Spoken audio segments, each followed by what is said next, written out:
Okay, the material that we are using is from these two books, and this is a review for those who have been coming. Well, the God-given gifts basically has the test in it, and then the children's gift has how to raise children and also to understand. It has a lot more information for the different gifts. If you remember correctly, we are only doing the motivational gifts, and those are found, it's really weird, those are found in Romans 12, 6 through 8, and those are that's what was on the assessment that you all took. And then there's other ministry gifts that are given when we are born again, and those are called the ministry gifts in Ephesians and Corinthians. And then we have the manifestation gifts, and we aren't getting into those, we're only dealing with the motivational gifts. So there are 7 gifts listed in Romans. And the first one's the perceiver, and again, this is a rerun. It's the most challenging one to raise. If you have a perceiver child, you'll recognize it through the different attributes is what I'm looking for. So you have to train them in God's way or be trained in God's way, and they do produce blessings and joy. The perceiver's personal habits and irritants, they're dependable, they tell the truth, so much so that they get into tattletaling, and they're very judgmental. They are really quick to size up and understand situations. They're super spiritual, and they have to be taught to pray because God wants them, they're part of the prayer warriors in the body of Christ. Their friendships are limited or none at all. They will have a first impression of people, and it's usually correct as to whether to bother to make a friend or not. They have the reasons that they might not have friends is that they're really called into the ministry of prayer in God's body, our body, and most not compromising. So, and they need time alone with the Lord. So their friends get in the way. Their friends will include those gifts of the gift of compassion, and compassion gifts are often drawn to this gift. The perceiver's relationships and peers with others, they're better with adults than their peers even. Honest, loyal, responsible. They have a high sense of justice, integrity, and righteousness, the black and white that I talked about. And they take life too seriously sometimes, and sometimes they need to be encouraged to have special relationships. The perceiver's intellectual endowments, they are usually above average. They take pride in learning, but they can be argumentative. If you detect attitude problems, even if you know of perceivers, don't let them wallow in anger or self-pity. Instill respect for authority, and they are candidates for college, Bible school, and seminary. The perceiver child needs to be disciplined consistently and fairly, give lots of hugs and verbal affirmations, and they guide them into the ministry of prayer. Also, if you should know that these PowerPoints will be on the website, so you don't have to take voracious notes. Voracious?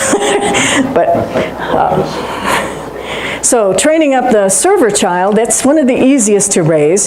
They desire to please and be helpful, cooperative, dependable, and they are seldom rebellious. I did tell you about the story, I think last week or so, about the woman that was being certified with me, and she had the administration gift and the server child, and she was not accepting his showing forms of love, like giving her flowers and then she wouldn't put them in water, and he did become rebellious. And when she understood his gifting versus hers, the child went back to being a very helpful child rather than being rebellious and upset with her. The server's personal habits and irritants. They like neatness and tidiness, so if you have an administration child, which is the messiest, they won't want to share a bedroom with that person. They don't like clutter, and they like bite-sized chores given to them. And I did this test with a daughter and a mother, and when I got to saying this portion, her daughter looked at her mom and said, "See, Mom, I've been telling you all my life." She was an administrator. She delegated these long lists, and the daughter really just wanted bite-sized chores and didn't like these long lists that she was getting. They likes to do things independently also. The server's friendships, only one to three friends. They're very loyal to their friends, and they often have older friends. Watch out for negative influences and allow them to bring friends home. They're always wanting to please their friends, and so that's why you have to watch. The server's relationships to peers and others, they're best with their parents, they're good with teachers and older children, fairly good with peers, but they have a shyness problem, and friendships are limited by rewarding. But rewarding.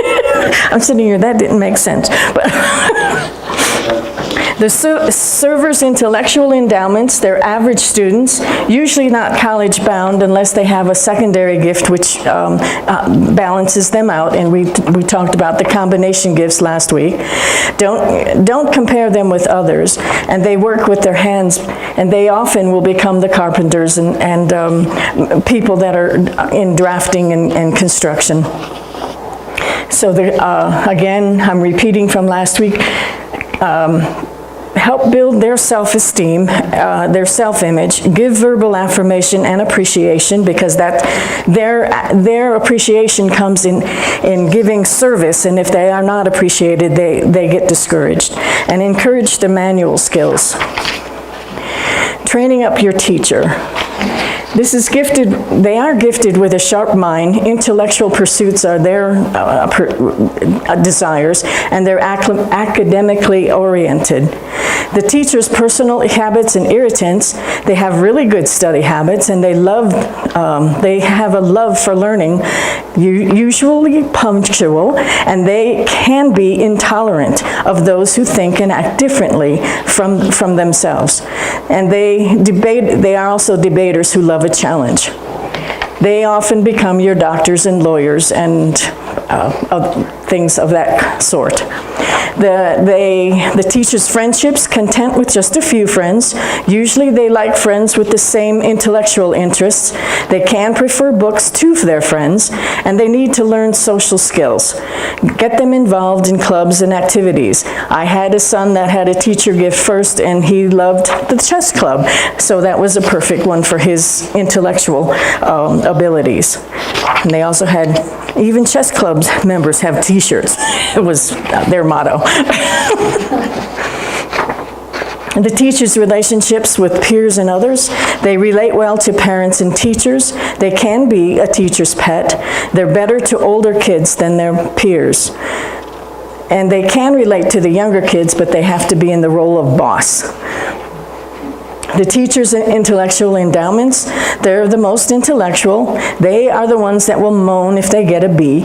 And I saw this. I homeschooled my kids, and then Chris was my teacher, and he went into school in 8th grade, and he strived to get A's, and I never pressured him, but this was instilled in him because of his gifting. They are academically competitive. They love to research and dig. In fact, often while they're looking at one subject, they will get distracted with another subject because they love looking. They're top achievers and definitely need to have higher education.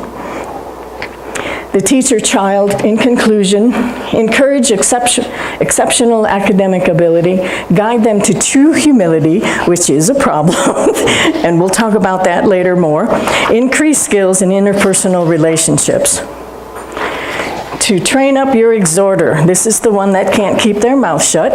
Outgoing, fun-loving, and adorable. They love all kinds of people, and they become coaches and cheerleaders for the family of God.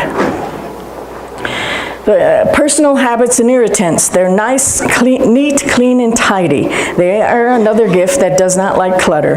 They are not a saver, which is the opposite of the administration gift. So if those two are together, you have some problems. They can have a temper problem if not disciplined as a child. An interrupting habit because they love to talk. They also can be a manipulator, but the exhorter's friendships, they're most gregarious, well-liked by others, often popular in school, and vulnerable to compromise because they want to keep their friends. So you have to watch that. And they love to join.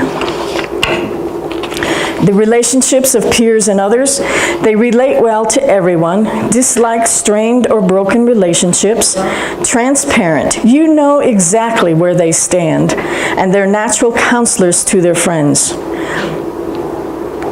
They also would prefer to be with their friends rather than doing work for money and or schoolwork. The exhorters' intellectual endowments, they are above average to excellent. Make homework a priority over socializing. Socializing does get in the way of the exhorter. And they are probably college-bound, again, depending on the secondary and third gifts. Conclusion, you interact with other children or other people of like gifting. Curb the talkativeness is what you have to watch for, and help and encourage others.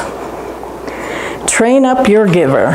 This is the most well-rounded child, some familiar traits, but some unique features.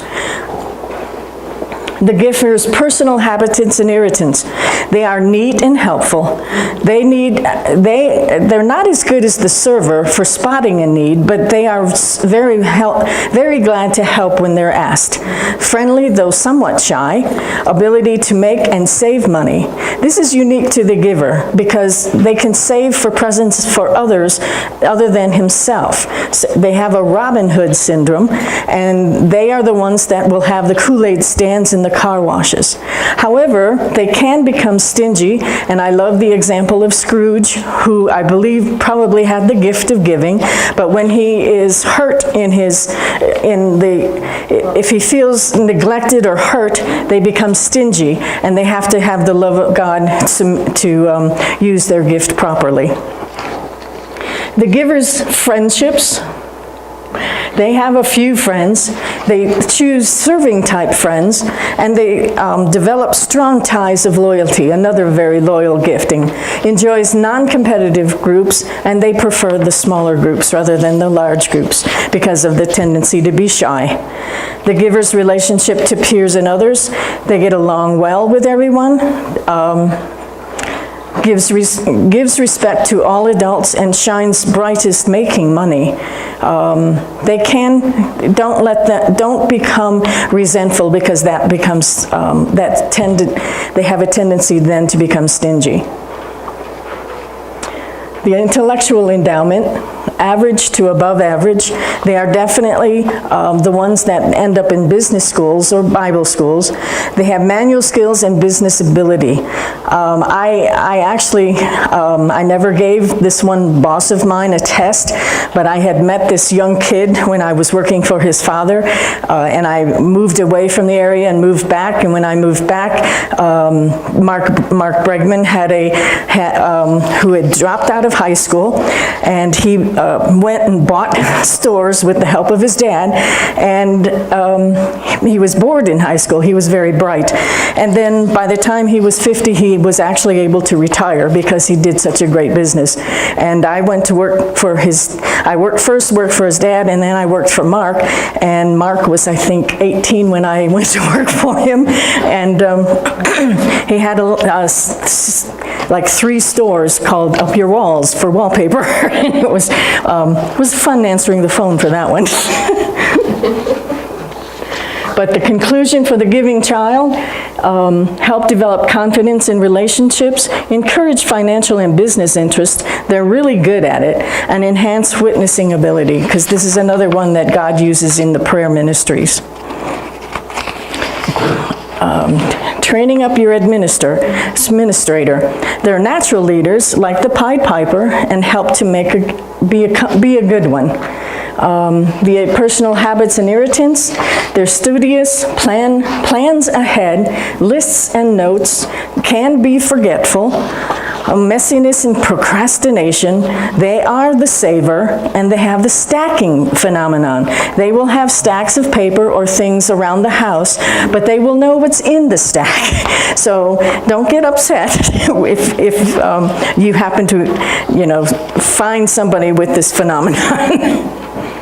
The administrator's friendships, they're naturally friendly and gregarious. They have a broad circle of friends. They like larger groups, and they are a joiner. And if they don't have a club that they like, they will start one. And they like to bring their friends home. The administrator relationship to peers and others. They have good relationships with all, tend to have broad relationships, and encourage all. The intellectual endowments, they like to learn. They're very intelligent, highly investigative, A- average grades, and they should attend college. The conclusion, the administration child is involvement is in worthwhile activities, encourage leadership ability, wide-ranging interests and capabilities. They are the jack of all trades and the masters of none. Training up your compassion child. It's the most loving and lovable, most creative, and most vulnerable to hurt. We learned about some of that last week. So, they are neat, clean, and helpful, but will forget to feed the dog if a friend comes over. Enjoys working with others, is another procrastinator, and I have my oldest is a compassion administrator, so he's double whammy on the procrastination. Nearly always late. They have one speed, and that's slow forward. They can resort to lying to avoid consequences. 8, the compassion child's friendship. They're contented with 2 or 3 friends. They feel alike, drawn to the friendless, the outcast, the misfits, and the hurting. They can be influenced negatively. You need to know their friends and understand who the friends are. The compassion child's relationship to peers and others. Potential for many relationships. Encourage positive relationships because they will pull all the downtrodden into their lives. And they have the most danger of sexual compromise because they want to have everybody love everybody else. And the boys who have a compassion gift have the most difficult being this one because sometimes they don't seem macho enough for the world, and sometimes even their own fathers. And I can use this one example. I had a friend who was a guy in high school, and I met his father, and Brian loved to sing and to dance and to be in drama, and his father didn't think a lot of him. And real men wear ties. And later on, in his 20s, he came out and told me that he was homosexual. So I won't go anymore on that one, but he was just not masculine enough for his dad, and he was seeking his dad's love. The compassion child's intellectual endowments, they're the least prone to enjoy academics. They're C to C plus average. Again, you have your secondary gifts that make a difference here. They are a social butterfly, and they need help setting priorities. So the conclusion for compassion is give help for difficult emotions. They're the ones that hold it in. Channel idealism and creativity and protect them from unnecessary hurt. Again, they are the ones most prone to be hurt because they want to please everybody, and they can be manipulated into doing so. Now, we'll have some other papers we'll hand out, not yet. But we'll go into the possible conflicts between the gifts. And this week we're going to discuss child and parent differences. Now, if you don't have children, think of your parents and you as the child. But the perceiver, they're both judgmental, and unforgiveness develops both ways. I'm not going to go into every one because you will get a copy at the table that has them all. But I wanted to, to say this perceiver. I am a perceiver first, and my second son has the teacher gift, and the argumentative causes conflict both ways. And I did have to watch that and work with that while while he was growing up. There was one point when my dad was living with me, and my dad really wanted to sock him. But I told him that God had a hold of his heart, and it would work out at some point. So there, you kind of go through each one. The first one is the parent, and the second one would be the child. So if you can kind of, as we go over all of the descriptions of the different giftings, you could possibly figure out what your children are or what your parents were. I had a server teacher as a father and a compassion perceiver as a mom. That caused a lot of interesting dynamics. So we have the server parent and the gifting children. There's all kinds that are listed. You can see the different things that can happen. Again, secondary gifts, make you understand more. So again, there'll be some of these handed out at each of the tables, so you'll be able to look through this on a more leisurely way.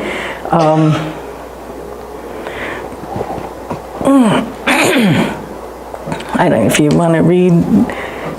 These will be coming to you on the tables. But I should house them. There's so many compassions here, maybe I need to just get to the compassionate side here. Oh, the exhorter parent and the server child. The exhorter talks so much and it overwhelms the child, and it causes more turtling. I have a neighbor that's an exhorter. It's quite interesting to see her interaction with her kids.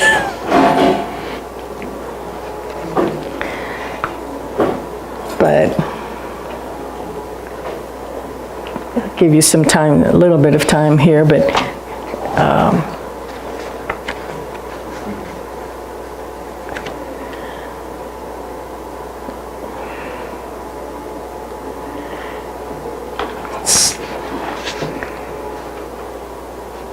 anyway, all these are in the handout you'll get shortly. The administrator and my first son with the administrator and the compassion, we had different organizational ideas and, where to go for a vacation. It was a big deal with him.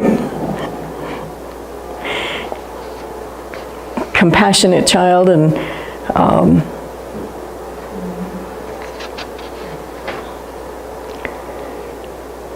so I know that almost half of you have compassion here, so you can kind of get an idea.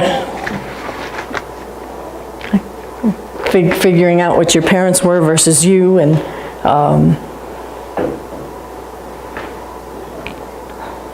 it's interesting with the compassion. John, my late husband, John, had compassion first, and so did his mother. And his mother protected him from his father and from the other two children because she empathized more with him and wanted to protect him because he was so soft-hearted. And they didn't understand the giftings, but his father was the perceiver exhorter, and so he had the negative perceiver and then the exhorter who doesn't shut up, and it wasn't that good. So the self-image and tendency for wounding, if you remember, this was on part of what you took last week. So your self-image and the tendency for wounding, the compassion and the server and the perceiver are the very much tendency for wounding and very little for the teacher, administrator, exhorter. And the giver seems to be average all the time. It's the most well-rounded child. What contributes to wounding? The child's vulnerability to wounding is depending on his motivational gifts. 70% of perceivers are wounded, 50 servers, 10% teachers, 5% exhorters, because they're happy-go-lucky, 30% giver, administrator only 10%, but 100% of compassion is wounded. And then you see the percentage of the ones that end up in the counselor's office. All counselors should see this. So, God promises positive generational influences. Know, recognize, and understand, therefore, this day, and turn your mind and heart to it, that the Lord is God in the heavens above, and upon the earth beneath. There is no other. Therefore, you shall keep his statutes and his commandments, which I command you this day, that it may go well with you and your children after you, and that you may prolong your days in the land which the Lord your God gives you forever. And then the alternatives. You shall have no other gods before me. You shall not make for yourself an idol or any likeness of what is in heaven above, or on the earth beneath, or in the water under the earth. You shall not worship them or serve them, for I, the Lord your God, am a jealous God, visiting the iniquity of the fathers on the children, on the third and the fourth generations of those who hate me, but showing loving kindness to thousands, to those who love me and keep my commandments. We must choose. But if serving the Lord seems undesirable to you, then choose for yourself this day whom you will serve, whether the gods your forefathers served beyond the river, or the gods of the Amorites, in whose land you are living. But as for me and my household, we will serve the Lord. So, you also have this in your handouts for discussions at your tables, and these are positive, negative generational influences, and these can go for 2 to 3 generations, as the Bible says, unless you can pray and get them broken in any family situation.